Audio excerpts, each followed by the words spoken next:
Colombo et sa banlieue, c'est plus de 5 millions d'habitants. La capitale du Sri Lanka est à l'image du pays, en plein boom économique. Depuis 2009, l'île a retrouvé son calme après près de 30 ans de guerre civile. L'heure est au renouveau, les commerces sont rouverts, le tourisme se développe et les nouveaux bâtiments se multiplient. Le World Trade Center et ses 150 mètres s'est fait doubler par la tour Lotus, haute de 350 mètres. Elle a été construite par les Chinois comme les nombreux grands hôtels qui voient le jour aux alentours.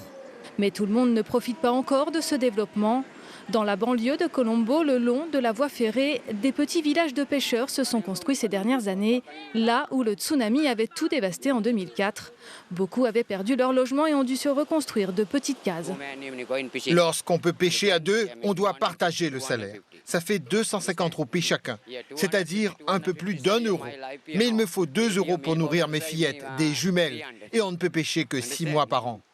Donc c'est dur. Oui, les 6 mois où je peux pêcher, ça va encore, mais le reste du temps, je dois me débrouiller. Alors pour faire face aux difficultés, beaucoup de pêcheurs et plus largement de Sri Lankais ont déjà pensé à partir ailleurs. Sauf qu'obtenir un visa est compliqué et souvent réservé aux plus riches. Lawrence est chauffeur de tuk-tuk depuis 22 ans à Colombo. Il travaille tous les jours de 7h à 21h. Dans la capitale, on peut vivre bien, car il y a du travail. Mais en dehors, c'est plus compliqué. Parfois, dans les familles de 5 personnes, il n'y en a qu'une seule qui travaille. Et elle gagne l'équivalent de 4 à 5 euros par jour. Ce n'est pas suffisant pour faire vivre une famille. Alors, presque chaque semaine, des Sri Lankais sont arrêtés en tentant de quitter illégalement le pays.